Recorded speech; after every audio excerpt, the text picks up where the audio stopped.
ಈ ಪುನರುತ್ಥಾನದ ದಿನದ ಶುಭಾಶಯಗಳು. ಹಲ್ಲೆಲೂಯಾ. ಈಸ್ಟರ್ ಹಬ್ಬದ ಶುಭಾಶಯಗಳನ್ನ ನಿಮಗೆ ತಿಳಿಸ್ತಾ ಇದ್ದೀನಿ. ಪ್ರಿಯ ದೇವಜನರೇ, ಈಸ್ಟರ್ ಹಬ್ಬ ಅಂದರೆ ಪುನರುತ್ಥಾನದ ದಿನ. ನಾವು ಕಳೆದ 3 ದಿನಗಳ ಹಿಂದೆ ಶುಕ್ರವಾರ, ಶುಭ ಶುಕ್ರವಾರ ಎಂಬುದಾಗಿ ನಾವು ದೇವರನ್ನು ಆರಾಧನೆ ಮಾಡಿದ್ವಿ. ಇವತ್ತು ಪುನರುತ್ಥಾನದ ದಿನ, ಈಸ್ಟರ್ ಎಂಬುದಾಗಿ ಕರೆಯಲ್ಪಡ್ತದೆ. ಈ ಈಸ್ಟರ್ ಅಂದರೆ ಏನು? ಪುನರುತ್ಥಾನದಲ್ಲಿ ಏನೇನೆಲ್ಲ ನಮಗೆ ನಡೆಯಿತು, ಪುನರುತ್ಥಾನದಲ್ಲಿ ಏನೇನೆಲ್ಲ ದೇವರು ನಮಗಾಗಿ ಮಾಡಿದರು. ಈಗ ಯೇಸುಸ್ವಾಮಿ ಹಿಡಿಯಲ್ಪಟ್ಟರು, ಛಾತಿ ಹೊಡೆತವನ್ನು ಒಡಿಸಿಕೊಂಡರು. 39 ಚಡಿ ಐತಿ ಅಲ್ವಾ? 39 ಚಡಿ ಐತಿ. ಹಂಗಂದ್ರೆ ಬಾಯಲ್ಲಿ ಹೇಳಕ್ಕೆ ಈಸಿ ಆಗುತ್ತೆ. ಒಂದೊಂದು ಹೊಡೆತಾನು ಕೂಡ ಹೆಂgu ಬಿತ್ತಂತ ನೀವು ನೋಡುವಾಗ, ಈ ಬೇಲಿ ಕಂಬಕ್ಕೆ ಕಟ್ತಾರಲ್ಲ ಮುಳ್ಳು ತಂತಿ, ಗೊತ್ತಾ? ಅದೇ ತರ ಶಾರ್ಪ್ ಆಗಿರುವಂತ ಇದಕ್ಕಾದ್ರೆ 3 ತಂತಿ ಹೊರಗಡೆ ಬಿಟ್ಟಿರ್ತಾರೆ. ಆದ್ರೆ ಅವರು ಸುತ್ತದ್ರಲ್ಲ, ಆ ಚಾಟಿಗೆ ಇತ್ತಲ್ಲ, ಒಂದೊಂದು ಕೊರಡೆಯಲ್ಲಿ ಈ ಮೀನು ಹಿಡಿಯಕ್ಕೆ ಕೊಕ್ಕಿ ಇರುತ್ತೆ, ಗೊತ್ತಾ? ಮೀನು ಹಿಡಿಯಕ್ಕೆ ಗಾಣ, ಆ ಗಾಣದ ಕೊಂಡಿ ಹೆಂಗಿರ್ತದೋ ಆ ರೀತಿಯಾಗಿ 4 ಇರ್ತಿದಂತೆ. ಹಿಂಗ್ ಒಡೆದಿದ ಕೂಡಲೇ ಮಾಂಸ 50 ಗ್ರಾಮ್ ಮಾಂಸ ಹಂಗೆ ಕಿತ್ಕೊಂಡ್ಬರ್ತಿತ್ತು. ಒಂದು ಹೊಡೆತಕ್ಕೆ 50 ಗ್ರಾಮು ಮಾಂಸ ಹಂಗೆ ಬೆನ್ನಿನಿಂದ ಕಿತ್ಕೊಂಡ್ಬರುವಂತ ರೀತಿಯಲ್ಲಿ ಯೇಸುವಿಗೆ ಹೊಡೆದ್ರು. ಆ ಹೊಡೆತ ತಿಂದ್ರು. ಒಂದೊಂದು ಹೊಡೆತ 39 ಹೊಡೆತಕ್ಕೆ ಎಷ್ಟು ಗ್ರಾಮ್ ಆಯ್ತು? ಹಂಗೆ 4 ರಿಂದ 5 kg ಮಾಂಸವನ್ನ ಛಿದ್ರ ಮಾಡಿಬಿಟ್ರು ಯೇಸುಸ್ವಾಮಿ.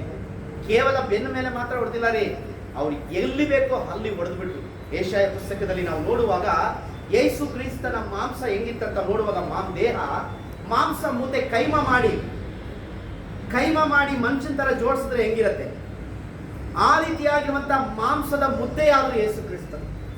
ಹಿಸ್ಟ್ರಿ ಹೇಳ್ತದೆ, ಮಾಂಸದ ಮುದ್ದೆಯಾಗಿ ಯೇಸು ಕ್ರಿಸ್ತ ನಿಮಗಾಗಿ ನಮಗಾಗಿ ಬಲಿಯಾದ. ಆ ಶಿಲುಬೆಯ ಮೇಲೆ ಆತನು ಹೊತ್ತುಕೊಂಡು ಹೋಗುವಂತ ಆ ಬೆನ್ನಿನ ಮೇಲೆ ಆ ಶಿಲುಬೆ ಇಡುವಾಗ ಮಾಂಸದ ರಕ್ತವು ಕಸರಿ ಹಾಗೆ ಆತನ ಪಾದದ ಕೆಳಗೆ ಇಳಿದು ಆತನ ನಡೆದಾಡುವಂತ ದಾರಿಯ ಒಳಗೆ ರಕ್ತ ಇಳಿದು ಬಂತು. ನಾವು ಇದನ್ನ ನೆನಪು ಮಾಡಿಕೊಳ್ಳಬೇಕು. ಇದೆಲ್ಲ ಯಾರಿಗಾಗೋಸ್ಕರ? ಯೇಸು ಯಾವತ್ತೂ ಸಹ ಪಾಪ ಮಾಡಿದವರಲ್ಲ. ಯೇಸು ಯಾವತ್ತೂ ಸಹ ಪಾಪ ಮಾಡಿ ಅಪರಾಧಕ್ಕೆ ಒಳಗಾದವರಲ್ಲ.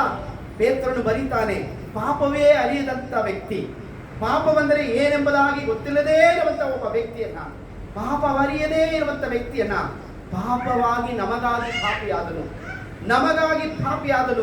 ನಮ್ಮ ಅಪರಾಧಗಳಿಗಾಗಿ ಆತನು ಶಿಲುಬೆಯಲ್ಲಿ ತನ್ನ ಪ್ರಾಣವನ್ನ ಕೊಟ್ಟರು ಎಂಬುದಾಗಿ ಯೇಸುಸ್ವಾಮಿ ಮರಣವನ್ನ ನಾವು ನೆನಪು ಮಾಡಿಕೊಳ್ಬೇಕು. ನಾವು ಯಾಕೆ ಮರಣವನ್ನ ನೆನಪು ಮಾಡಿಕೊಳ್ಬೇಕು ಗೊತ್ತಾ?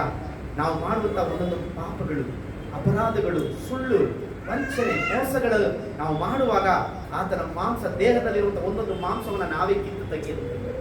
ನಮ್ಮ ಕೈಯಾರ ನಾವು ಪಾಪ ಮಾಡುವಾಗ ನಾವೇ ಯೇಸು ಸ್ವಾಮಿ ದೇಹದ ಮೇಲೆ ಕೈ ಹಾಕಿ ಅದನ್ನ ಕಿತ್ತು ತೆಗೆದ ಹಾಗೆ. ಹಾಗಾಗಿ ಪ್ರಿಯ ದೇವಚಂದ್ರೆ, ಯೇಸು ಕ್ರಿಸ್ತನ ಆ ಒಂದು ಶಿಲುಬೆಯ ಮರಣವನ್ನ ನಾವು ಯಾವಾಗಲೂ ನೆನಪು ಮಾಡಿಕೊಂಡು ಅದಕ್ಕಾಗಿ ಪ್ರಾರ್ಥನೆ ಮಾಡಬೇಕು. ದೇವರೇ, ನೀ ನನಗಾಗಿ ಪ್ರಾಣ ಕೊಟ್ಟಿದ್ಯಾ ಸ್ವಾಮಿ, ನನಗಾಗಿ ನೀವು ಚಚ್ಚಲ್ಪಟ್ಟಿದ್ಯಾ. ನಾನು ಪಾಪ ಮಾಡೋದಿಲ್ಲ, ನಾನೇನ್ ಮಾಡೋದಿಲ್ಲ? ಪಾಪ ಮಾಡೋದಿಲ್ಲ ಸ್ವಾಮಿ. ನಾನು ಪಾಪ ಮಾಡದೇ ಇರುವ ಹಾಗೆ ನನ್ನನ್ನು ತಪ್ಪಿಸಿ ಎಂಬುದಾಗಿ ಕೇಳೋಣ. ಯಾಕೆ ಗೊತ್ತಾ? ಆತನು ಅಷ್ಟೆಲ್ಲ ನಮಗಾಗಿ ಸತ್ತ ಮೇಲೂ ಕೂಡ, ದಂಡನೆಯನ್ನು ಅನುಭವಿಸಿದ ಮೇಲೂ ಕೂಡ ನಾವು ಮತ್ತೆ ಪಾಪ ಮಾಡಿದ್ರೆ ರಕ್ಷಣೆ ಹೊಂದಲಿಕ್ಕೆ ಅರ್ಥವೇ ಇಲ್ಲ. ಹಲ್ಲೆಲೂಯಾ. ಹಾಗಾಗಿ ಪ್ರಿಯ ದೇವಚಂದ್ರೆ, ಈ ಪುನರುತ್ಥಾನದಲ್ಲಿ ಎಂತೆಂಥ ಶಕ್ತಿಯನ್ನ ದೇವರು ಪ್ರಕಟಪಡಿಸಬೇಕು. ಆಮೇಲೆ ಸತ್ರಲ್ವಾ? ಎಷ್ಟನೇ ದಿವಸ ಜೀವಂತವಾಗಿ ಎದ್ರು? 3ನೇ ದಿವಸ ಮುಂಜಾನೆ ಬೆಳಗ್ಗೆ ನೀವು ಓದಿಕೊಳ್ಳ್ರಿ ಲೂಕನ ಬರೆದ ಸುವಾರ್ತೆ 24ನೇ ಅಧ್ಯಾಯ 1 ರಿಂದ 3ನೇ ವಾಕ್ಯ. ಆ ಸ್ತ್ರೀಯು ಸಬ್ಬತ್ ದಿನದಲ್ಲಿ ಧರ್ಮ ನಿಯಮದ ಪ್ರಕಾರ ವಿಶ್ರಮಿಸಿಕೊಂಡು ವಾರದ ಮೊದಲನೆಯ ದಿವಸದಲ್ಲಿ ಇನ್ನೂ ಮಬ್ಬಿರುವಾಗ ತಾವು ಸಿದ್ಧಪಡಿಸಿದ ಸುಗಂಧ ದ್ರವ್ಯಗಳನ್ನು ತೆಗೆದುಕೊಂಡು ಸಮಾಧಿಗೆ ಬಂದರು. ಸಮಾಧಿಗೆ ಮುಚ್ಚಿದ ಕಲ್ಲು ಅಲ್ಲಿಂದ ಉರುಳಿಸಲ್ಪಟ್ಟಿತ್ತು. ಒಳಗೆ ಹೋಗಿ ನೋಡುವಲ್ಲಿ ಯೇಸು ಸ್ವಾಮಿಯ ದೇಹವು ಕಾಣಲಿಲ್ಲ. ಪ್ರಿಯ ದೇವಚಂದ್ರೆ, ಯೇಸು ಸ್ವಾಮಿ ಜೀವಂತವಾಗಿ ಎದ್ದಿದ್ರು. ಈ ಸ್ತ್ರೀಯರು ಏನು ಮಾಡಿದ್ರು ಗೊತ್ತಾ? ಯೇಸು ಸ್ವಾಮಿಯ ಪದ್ಧತಿಯ ಪ್ರಕಾರ ಆ ವಿಶ್ರಾಂತಿ ದಿನವೂ ಆದ ಮೇಲೆ ವಾರದ ಮೊದಲನೇ ದಿನ ಕೈಯಲ್ಲಿ ಅವರು ಸುಗಂಧ ತೈಲವನ್ನು ತೆಗೆದುಕೊಂಡು ಯೇಸು ಸ್ವಾಮಿಗೆ ಹಾಕ್ಲಿಕ್ಕೆ ಬರ್ತಿದ್ದಾರೆ. ಆಲ್ರೆಡಿ ಏನಾಗಿತ್ತು, ಯೇಸು ಸ್ವಾಮಿಗೆ ಅದು ಹಾಕಲ್ಪಟ್ಟಿತ್ತು ಅಲ್ವಾ? ಬೆತಾನಿಯದಲ್ಲಿ ಆಲ್ರೆಡಿ ಹಾಕಲ್ಪಟ್ಟಿತ್ತು. ತನ್ನ ಕೂದಲಿನಿಂದ ಹೆಂಗ್ಸ್ ಏನ್ ಮಾಡಿದ್ರು, ಆತನ ದೇಹದ ಮೇಲೆ ಹಾಕಿ, ಆತನ ಕಾಲಿನ ಮೇಲೆ ಹಾಕಿ ಒರೆಸಿದ್ಲು. ಆದ್ರೆ ಇವರು ಪದ್ಧತಿಯ, ಯಹೂದ್ಯರ ಪದ್ಧತಿಯ ಪ್ರಕಾರ ಆ ದೇಹದ ಮೇಲೆ ಹಾಕ್ಲಿಕ್ಕೆ ಹೋಗ್ತಾ ಇದ್ದಾರೆ. ಪ್ರಿಯ ದೇವಚಂದ್ರೆ, ಅಲ್ಲಿ ಯೇಸು ಸ್ವಾಮಿ ಇರ್ಲಿಲ್ಲ. ಯೇಸು ಸ್ವಾಮಿ ಇರ್ಲಿಲ್ಲ. ಯೇಸು ಸ್ವಾಮಿ ಹೇಳಿದ ಹಾಗೆ 3ನೇ ದಿವಸ ನಾನು ಪುನರುತ್ಥಾನ ಆಗ್ತೀನಿ ಎಂಬುದಾಗಿ ಬಾಯಿ ಮಾತನ್ನ ಕೊಟ್ಟ ಪ್ರಕಾರ ಸತ್ಯ ದೇವರು 3ನೇ ದಿವಸ ಜೀವಂತವಾಗಿ ಎದ್ದರು. ಯೇಸು ಕ್ರಿಸ್ತನ ಜೀವಂತವಾಗಿ ಎದ್ದಿಲ್ಲ ಅಂದಿದ್ರೆ ನೀವು ಮತ್ತೆ ನಾವುಗಳು ಯಾವತ್ತೂ ಸಹ ಕ್ರಿಸ್ತನ ಮಕ್ಕಳಾಗಿ ರಕ್ಷಣೆ ಹೊಂದಲಿಕ್ಕೆ ಆಗ್ತಿರ್ಲಿಲ್ಲ. ಯೇಸು ಮಾತು ಕೊಟ್ಟಿದ್ದು ಮಾತು ತಪ್ಪಿದ್ರೆ, ಒಂದು ವೇಳೆ ಸೈತಾನ ಅದನ್ನು ತಪ್ಪಿಸ್ಲಿಕ್ಕೆ ಬಹಳ ಪ್ರಯತ್ನ ಪಟ್ಟ, ಅನೇಕ ವ್ಯಕ್ತಿಗಳ ಮುಖಾಂತರವಾಗಿ ತಪ್ಪಿಸ್ಲಿಕ್ಕೆ ಪ್ರಯತ್ನ ಪಡಿಸಿದ. ಆದ್ರೆ ಯೇಸು ತಾನು ಕೊಟ್ಟ ಮಾತಿನ ಪ್ರಕಾರವಾಗಿ ಆತನು ಜೀವಂತವಾಗಿ ಎದ್ದು ಆತನು ಹೊರಗೆ ಬಂದನು. Hallelujah, hallelujah. ಆತನು ಜೀವಂತವಾಗಿ ಎದ್ದಿರೋದ್ರಲ್ಲಿ ಯಾವ ಯಾವ ಕಾರ್ಯಗಳು ನಮಗೆ ಅನುಕೂಲವಾಯಿತು, ನಮ್ಮ ಜೀವಿತ ಹೆಂಗೆಲ್ಲ ಬಿಡುಗಡೆ ಹೊಂದಿಕೊಳ್ತು, ಯಾವ ಯಾವ ಆಶೀರ್ವಾದಗಳನ್ನ ನಾವು ಹೊಂದಿಕೊಂಡಿವೆ ಎಂಬುದಾಗಿ ಪುನರುತ್ಥಾನದ ಶಕ್ತಿಯಲ್ಲಿ ಏನು ನಮಗೆ ಸಿಕ್ಕಿತು ಎಂಬುದಾಗಿ ನಾವು ನೋಡೋಣ. ತೆಗೆದುಕೊಳ್ಳ್ರಿ. ಮೊದಲನೇದಾಗಿ ಕೊಲಸ್ಸಿಯ ಪುಸ್ತಕ 2ನೇ ಅಧ್ಯಾಯ 12ನೇ ವಾಕ್ಯದಲ್ಲಿ ದೇವರು ತನ್ನ ಪುನರುತ್ಥಾನದಲ್ಲಿ ತನ್ನನ್ನು ಸಮರ್ಪಣೆ ಮಾಡಿಕೊಂಡನು. 2:12 ಕೊಲಸ್ಸಿಯ ಪುಸ್ತಕ 2:12ರಲ್ಲಿ ಹೀಗೆ ಹೇಳಲ್ಪಡುತ್ತದೆ, ನೀವು ದೀಕ್ಷಾಸ್ಥಾನದಲ್ಲಿ ಕ್ರಿಸ್ತನೊಂದಿಗೆ ಊನಲ್ಪಟ್ಟಿರದಿಂದಲೇ ಆ ಸುನ್ನತಿಯನ್ನು ನೀವು ಹೊಂದಿದ್ದೀರಿ. ಇದಲ್ಲದೆ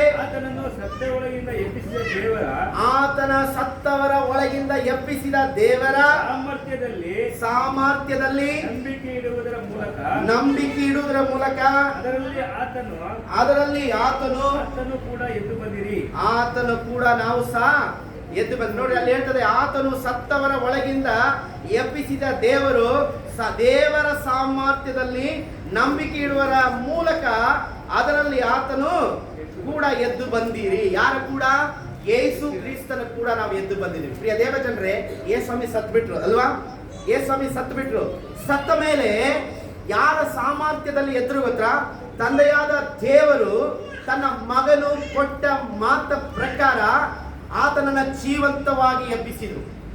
ಅದು ಮಾತ್ರವಲ್ಲದೆ ನಾವು ಕೂಡ ಆತನ ಪುನರುತ್ಥಾನದಲ್ಲಿ ಜೀವಂತವಾಗಿ ನಾವು ಸಹ ಎಬ್ಬಿಸಲ್ಪಟ್ಟಿದ್ದೇವೆ.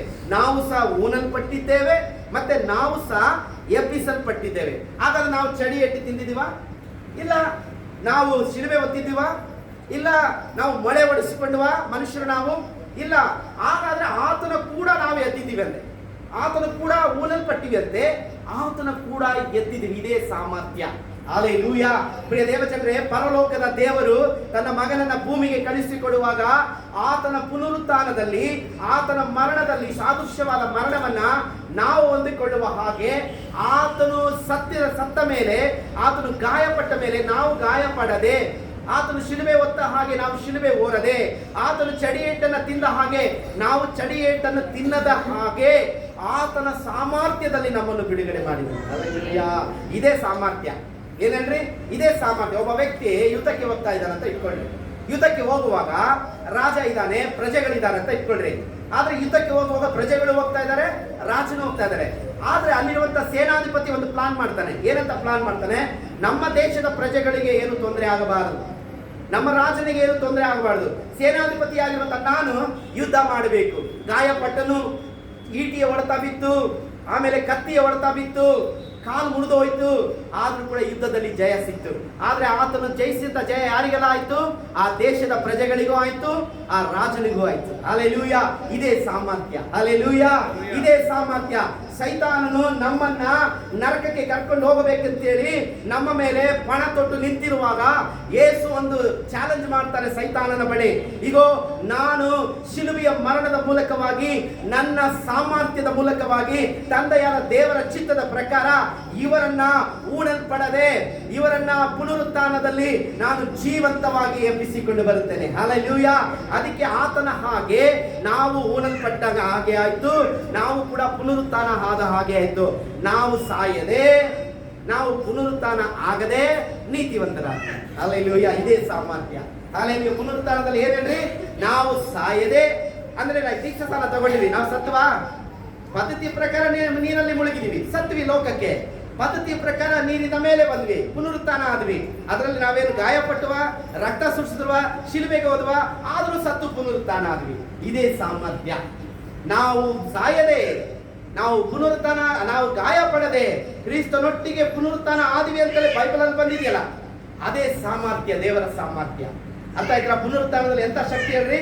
ಆತನು ನಮಗೆ ಬದಲಾಗಿ ಪುನರುತ್ಥಾನ ಆದನು, ಆತನು ನಮಗೆ ಬದಲಾಗಿ ಸತ್ತನು, ಆತನು ನಮಗೆ ಬದಲಾಗಿ ಗಾಯಗೊಂಡನು, ಆತನು ನಮಗೆ ಬದಲಾಗಿ ಶಾಪಗ್ರಸ್ತನಾದನು. ಅದೇ ದೇವರ ಸಾಮರ್ಥ್ಯ. ಪುನರುತ್ಥಾನದ ಸಾಮರ್ಥ್ಯ ಏನು ಹೇಳಿದ್ರ? ನಾವು ಸಾಯ್ದನೆ ನಮ್ಮನ್ನ ಪುನರುತ್ಥಾನ ಮಾಡಿದಂತ ದೇವರು. ಹಲ್ಲೆಲೂಯಾ. ಮತ್ತೊಂದು ವಾಕ್ಯವನ್ನು ಸಹ ಇಲ್ಲಿ ನಾವು ನೋಡೋಣ. ಅದರಲ್ಲೇ ನೀವು ಕೆಳಗಡೆ ಮತ್ತೊಂದು ವಾಕ್ಯವನ್ನು ತೆಗೆದುಕೊಳ್ಳ್ರಿ. ರೋಮ ಪುಸ್ತಕ 6ನೇ ಅಧ್ಯಾಯ 4ನೇ ವಾಕ್ಯ. ರೋಮ ಪುಸ್ತಕ 6ನೇ ಅಧ್ಯಾಯ 4ನೇ ವಾಕ್ಯ. ಹೀಗಿರಲಾಗಿ ನಾವು ದೀಕ್ಷಾ ಸ್ನಾನ ಮಾಡಿಕೊಂಡಾಗ ಆತನ ಮರಣದಲ್ಲಿ ಪಾಲುಗಾರರಾಗಿ ಆತನೊಂದಿಗೆ ಊನಲಿಟ್ಟೆವು. ಇಲ್ಲಿಯೂ ಕೂಡ ಅದೇ ಬರೆದಿದೆ. ನಾವು ಆತನೊಂದಿಗೆ ಏನಾಗಿದ್ದೀವಂತೆ? ಊನಲಿಟ್ಟೆವು.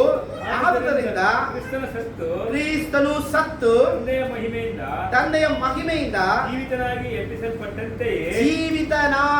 ಎಬ್ಬಿಸಲ್ಪಟ್ಟಂತೆ ನಾವು ಕೂಡ ಜೀವದಿಂದ ಎದ್ದಿದ್ದು ಹೊಸವರಾಗಿ ನಡೆಯಿಕೊಳ್ಳಬೇಕು. ಹಲ್ಲೆಲೂಯಾ. ಪ್ರಿಯ ದೇವಜನರೇ, ಅಲ್ಲಿ ನಾವು ನೋಡ್ತಾ ಇದೀವಿ ಆತನ ಸಾಮರ್ಥ್ಯದಲ್ಲಿ, ಕ್ರಿಸ್ತನ ಸಾಮರ್ಥ್ಯದಲ್ಲಿ ಉಣಲ್ಪಟ್ಟು ಪುನರುತ್ಥಾನ ಆಗಿ ಜಯ ಹೊಂದಿದ್ದೀವಿ. ಇಲ್ಲಿ ತಂದೆಯಾದ ದೇವರು ತಂದೆಯ ಮಹಿಮೆಯಿಂದ ಜೀವಿತನಾಗಿ ಎಬ್ಬಿಸಲಿಟ್ಟಂತೆಯೇ, ಯಾರ ಮಹಿಮೆಯಿಂದ?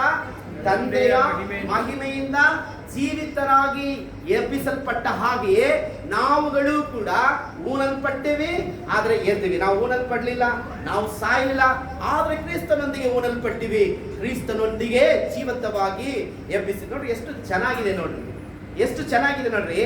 ಹೆಸರಲ್ಲಿ ಬರುವನಿಗೆ ಮಾತ್ರ ಇದು ಏನೇನ್ರಿ? ಬರುವಣಿಗೆಗೆ ಮಾತ್ರ. ಆದ್ರೆ ನಮಗೆ ಬದಲಾಗಿ ಆತನು ಜಡ್ಜ್ಮೆಂಟ್ ಬರೆದ್ಬಿಟ್ರು. ನೀತಿವಂತನಾಗಿರುವಂತ ಈ ದೇವರು ಜಡ್ಜ್ಮೆಂಟ್ ಬರೆದ್ರು. ಏನಂತ? ಪಾಪ ಮಾಡುವಂತ ಪ್ರತಿಯೊಂದು ಆತ್ಮವು ಸಾಯಲೇಬೇಕು. ಪಾಪಕ್ಕೆ ಸಂಬಳ ಮರಣ. ಆದ್ರೆ ನಮಗೆ ಏನ್ ಸಿಗ್ಬೇಕಾಗಿತ್ತು? ಮರಣ ಸಿಗ್ಬೇಕಾಗಿತ್ತು, ನಮಗೆ ಸಂಬಳ ಸಿಗ್ಬೇಕಾಗಿತ್ತು. ಆದ್ರೆ ಕ್ರಿಸ್ತನ ಸಾಮರ್ಥ್ಯ ಹೆಂಗಂದ್ರೆ, ನಾವು ಪಾಪ ಮಾಡಿದಾಗಿಯೂ ಕೂಡ ಅದಕ್ಕೆ ತಕ್ಕ ಶಿಕ್ಷೆಯನ್ನ ಕೊಡದೆ ಆತನೇ ಆ ಶಿಕ್ಷೆಯನ್ನ ನುಂಗಿ, ಆ ಶಿಕ್ಷೆಯನ್ನ ಅನುಭವಿಸಿ, ಆ ಶಿಕ್ಷೆಯನ್ನ ಮೆಲುಕು ಹಾಕಿ ಆತನ ಸಾಮರ್ಥ್ಯದಲ್ಲಿ, ಪುನರುತ್ಥಾನದ ಸಾಮರ್ಥ್ಯದಲ್ಲಿ ನಮ್ಮನ್ನ ಏನು ಮಾಡದೇನೆ, ಅಪ್ಪ ತಂದೆಯೇ ನನ್ನನ್ನು ಕ್ಷಮಿಸು ಅಂತ ಹೇಳಿದ್ರೆ ಸಾಕು. ಬಾಯಿಂದ ಅರಿಕೆ ಮಾಡಿ, ಹೃದಯದಿಂದ ನಂಬಿ ಬಾಯಿಂದ ಅರಿಕೆ ಮಾಡಿದ್ರೆ ಏನ್ ಸಿಕ್ತು ನಮಗೆ? ಆದ್ರೆ ನಿಜವಾದ ರಕ್ಷಣೆ ಹೆಂಗ್ ಹೊಂದಬೇಕಾಗಿತ್ತು? ಧರ್ಮಶಾಸ್ತ್ರ ಪ್ರಕಾರ ಶಿಲುಬೆಗೆ ಹೋಗಬೇಕು, ಬಲಿ ಕೊಡಲೇಬೇಕು, ಕ್ರಯ ಕಟ್ಟಲೇಬೇಕು. ಕರೆಕ್ಟ್ ಅಲ್ವಾ? ಕ್ರಯ ಕಟ್ಟಲೇಬೇಕು, ಬಲಿ ಕೊಡಲೇಬೇಕು, ಶಿಲುಬೆ ಮರವನ್ನು ಹತ್ತಲೇಬೇಕು ನಾವು ಮಾಡಿದಂತ ದಂಡನೆಗೆ. ಆದ್ರೆ ಯಾವ ಶಿಕ್ಷೆಯನ್ನು ಅನುಭವಿಸದೆ ನಾವು ಆರಾಮಾಗಿ ಏನಾಗ್ಬಿಟ್ಟಿವಿ? ನೀತಿವಂತರಾಗ. ಇದೇ ಸಾಮರ್ಥ್ಯ. ದೇವರ ಸಾಮರ್ಥ್ಯ ಏನಂದ್ರೆ ನಮಗೆ ಕಷ್ಟ ಕೊಡದೇನೆ ನಮ್ಮನ್ನ ನೀತಿವಂತರೆಂಬುದಾಗಿ ಕರೆದರು. ಅದಕ್ಕೆ ರೋಮದಲ್ಲಿ ಹೇಳ್ತದೆ, ಉಚಿತ